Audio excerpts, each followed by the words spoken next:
Assalamualaikum warahmatullahi wabarakatuh. Anak-anakku sekalian, hari ini kita bertemu kembali pada mata pelajaran Pendidikan Agama Islam dan Budi Pekerti di kelas 11 bersama Bapak Hari Rosidin SPDI. Bagaimana kabar kalian hari ini? Bapak harap kalian sehat walafiat sehingga kita bisa belajar dengan baik dan penuh semangat dalam menuntut ilmu. Kalau begitu sekarang mari kita fokuskan, siapkan diri kita untuk mengikuti proses pembelajaran. Hari ini, kita akan mempelajari materi mengenai memecahkan masalah perkelahian antar pelajar di Indonesia. Selanjutnya silakan perhatikan gambar berikut ini. Apakah kalian pernah terlibat atau pernah melihat permasalahan perkelahian antar pelajar? Menurut kalian biasanya permasalahan tersebut muncul karena apa, dan apakah ada dampak yang signifikan bagi orang tersebut, baik di saat ini dan di masa depan? Yang melakukan tindakan perkelahian antar pelajar, akan berdampak juga kepada orang lain baik saat ini maupun di masa yang akan datang? Setelah melihat dan menganalisis gambar tersebut menurut kalian apa yang harus kita pelajari? Mengapa harus kita pelajari? Bagaimana kita mempelajarinya dan untuk apa kita mempelajarinya? Nah, tujuan pembelajaran kita hari ini adalah diharapkan peserta didik dapat memecahkan masalah perkelahian antar pelajar di Indonesia. Mempresentasikan cara memecahkan masalah perkelahian antar pelajar dan dampak pengiringnya, meyakini bahwa agama melarang melakukan perkelahian antar pelajar adalah ajaran agama. Membiasakan sikap taat pada aturan, peduli sosial, tanggung jawab, cinta damai, santun, saling menghormati, semangat kebangsaan, jujur, inovatif, dan rendah hati. Selanjutnya silakan perhatikan materi yang akan Bapak sampaikan. Ada beberapa istilah yang sering dipakai untuk mengidentifikasi perilaku menyimpang yang biasanya dilakukan oleh pelajar, yaitu perkelahian dan tawuran. Perkelahian antar pelajar atau remaja adalah suatu bentuk tindakan kekerasan atau agresi yang dilakukan oleh suatu kelompok pelajar dengan kelompok pelajar lain yang berusaha untuk menyingkirkan pihak lawan dengan menghancurkan atau membuat pihak mereka tidak berdaya. Sementara makna dari tawuran pelajar adalah perkelahian yang melibatkan banyak pelajar, atau perkelahian yang dilakukan oleh sekelompok orang yang mana perkelahian tersebut dilakukan oleh orang yang sedang berstatus sebagai pelajar. Secara psikologis, perkelahian yang melibatkan pelajar usia remaja digolongkan sebagai salah satu bentuk kenakalan remaja, juvenile delinquency. Kenakalan pelajar atau remaja, menurut Sarlito W. Sarwono adalah tindakan oleh seseorang yang belum dewasa yang sengaja melanggar hukum dan yang diketahui oleh anak itu sendiri bahwa jika perbuatannya itu sempat diketahui oleh petugas hukum ia bisa dikenai hukuman. Kenakalan remaja, termasuk perkelahian pelajar, dapat dibagi menjadi dua jenis yaitu: pertama, delinkuensi situasional, yakni perkelahian terjadi karena adanya situasi yang mengharuskan mereka untuk berkelahi. Keharusan itu biasanya dipicu adanya kebutuhan untuk memecahkan masalah secara tepat.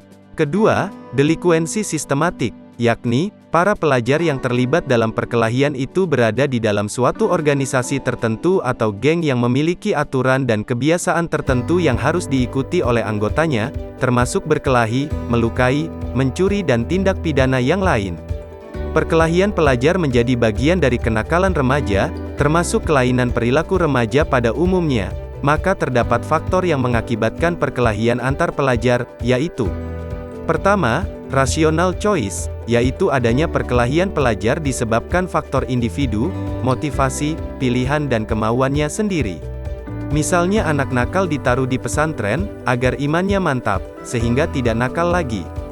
Kedua, social disorganization, yaitu adanya perkelahian pelajar disebabkan faktor lingkungan, misalnya orang tua yang semakin sibuk, melupakan pendidikan anak-anaknya, atau guru yang terlalu banyak memberikan PR, dan abai dengan bimbingan dan arahannya.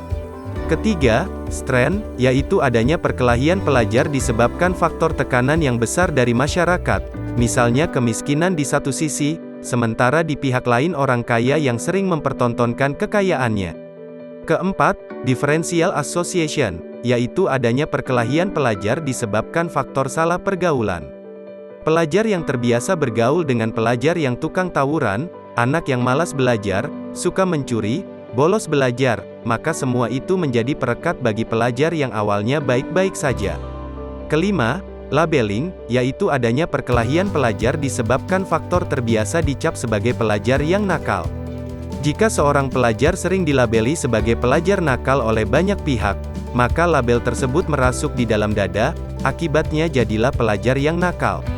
Keenam, male phenomenon, yaitu adanya perkelahian pelajar disebabkan faktor jenis kelamin, bahwa anak laki-laki lebih nakal dibanding anak perempuan.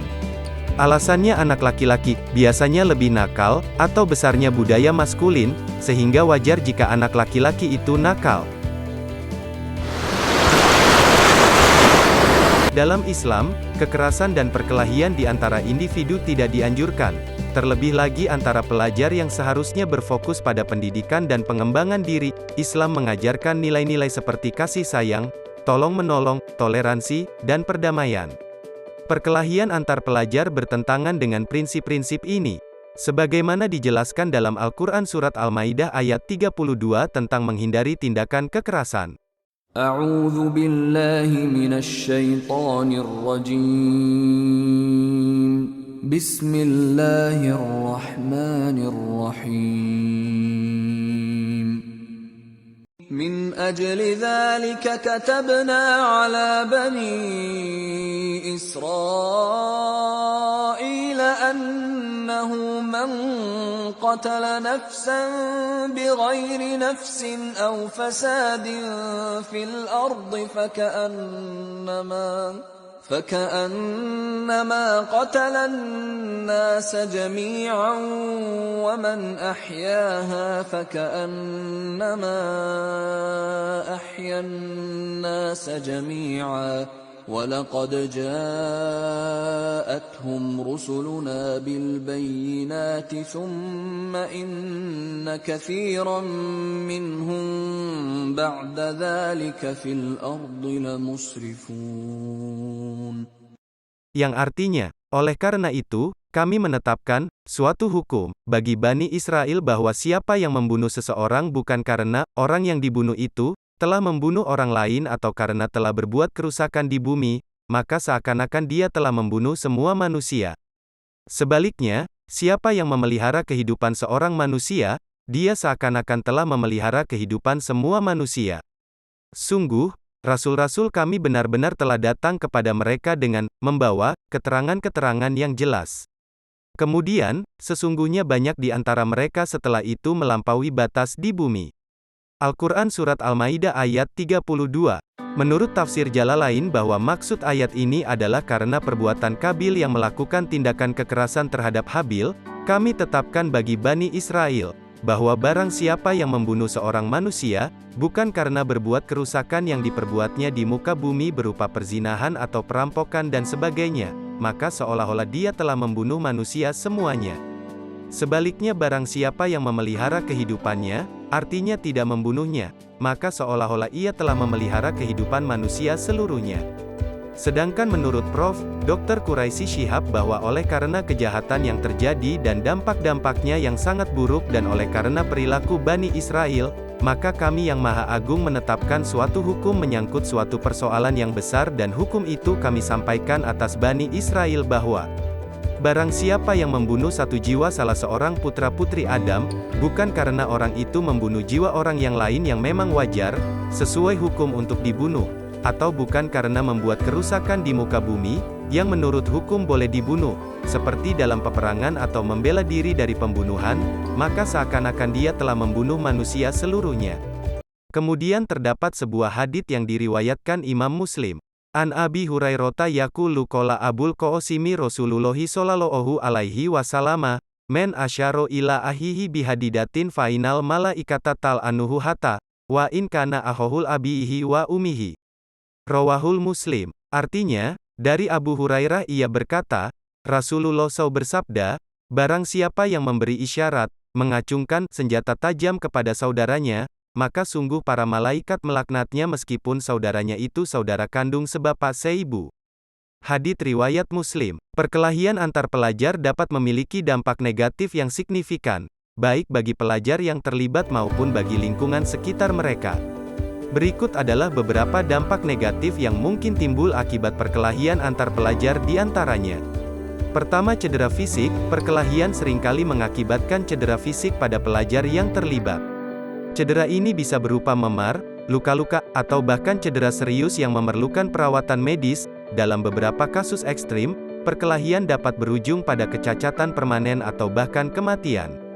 Kedua, gangguan emosional. Baik pelajar yang terlibat langsung maupun mereka yang menyaksikan perkelahian dapat mengalami gangguan emosional.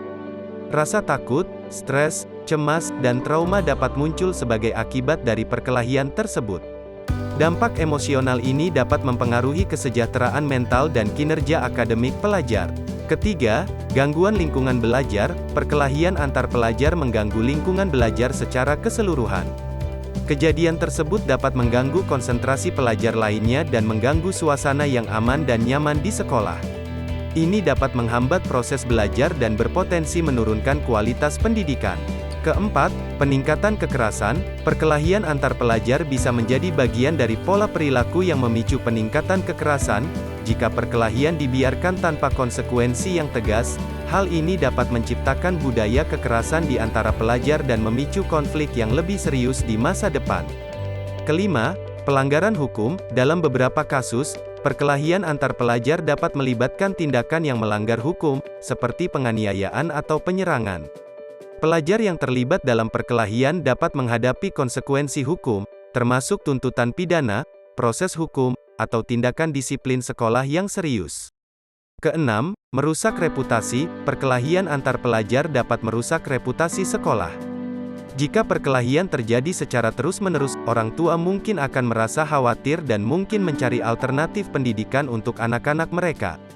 Selain itu, citra sekolah dalam komunitas lokal juga bisa terganggu, dan hal ini dapat mempengaruhi keterlibatan orang tua, dana pendidikan, dan hubungan dengan pihak berkepentingan lainnya.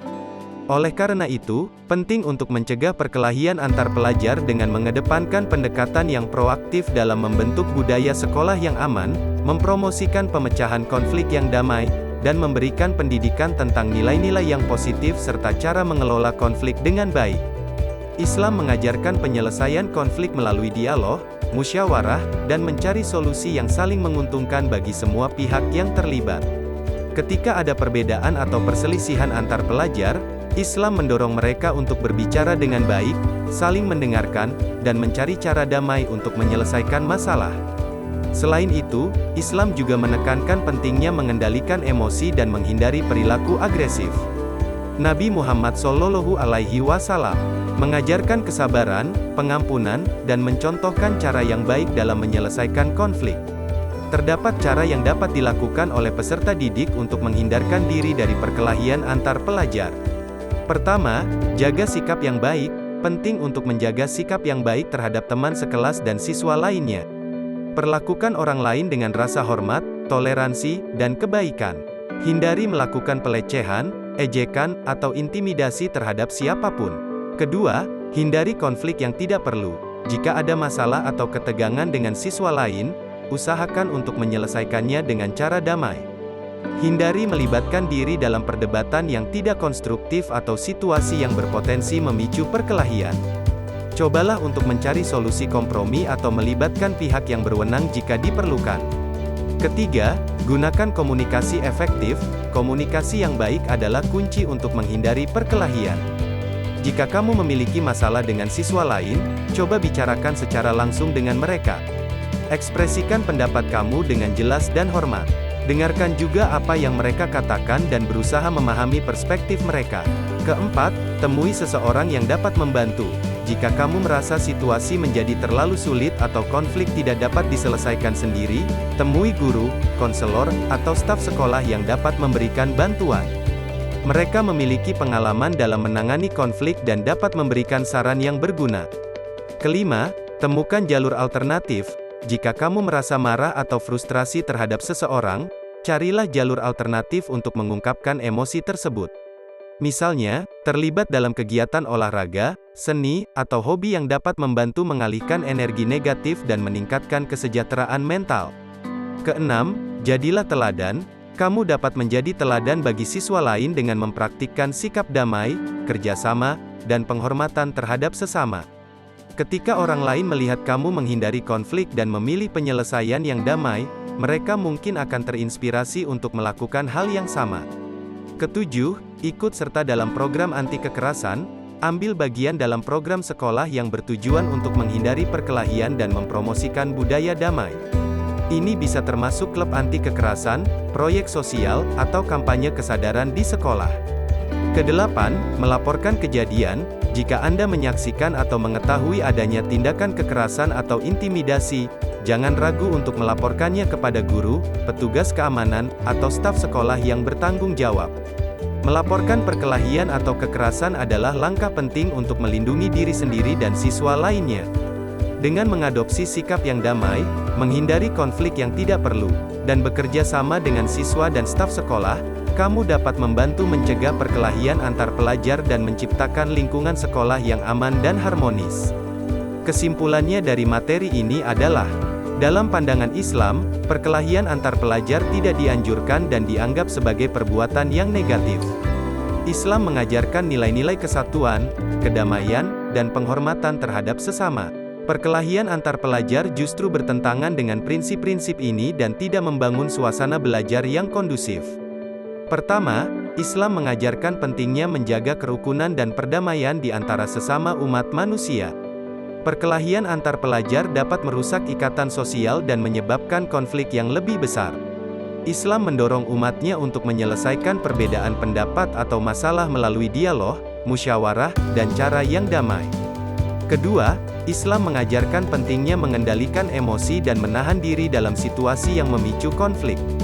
Pelajar Muslim diajarkan untuk mengendalikan amarah, menjauhi kekerasan, dan mencari solusi yang baik. Mereka diajarkan untuk menghargai perbedaan pendapat dan memperlakukan sesama dengan kasih sayang, saling menghormati, serta menghindari perkelahian yang tidak bermanfaat. Ketiga, Islam menggarisbawahi pentingnya pendidikan dan pencarian ilmu. Perkelahian antar pelajar dapat mengganggu proses belajar mengajar dan menciptakan lingkungan yang tidak kondusif bagi pembelajaran. Islam mendorong pelajar untuk fokus pada pengembangan intelektual dan memperoleh pengetahuan yang bermanfaat, sehingga mereka dapat menjadi generasi yang cerdas, berakhlak mulia, dan membawa manfaat bagi masyarakat. Baiklah, hanya itu yang bisa Bapak sampaikan pada materi pembelajaran hari ini. Namun sebelum kita akhiri, ada tes formatif yang harus kalian kerjakan. Silahkan bagi ke dalam 4 kelompok untuk mendiskusikan pemecahan masalah yang tepat mengenai perkelahian antar pelajar yang berdasarkan gambar-gambar yang ada pada LKPD. Setelah itu dipresentasikan ke depan kelas untuk diketahui solusinya dan dampak negatifnya. Itu saja yang bisa Bapak sampaikan, mohon maaf apabila ada kekurangan dan kehilafan. Akhirul kalam, wassalamualaikum warahmatullahi wabarakatuh.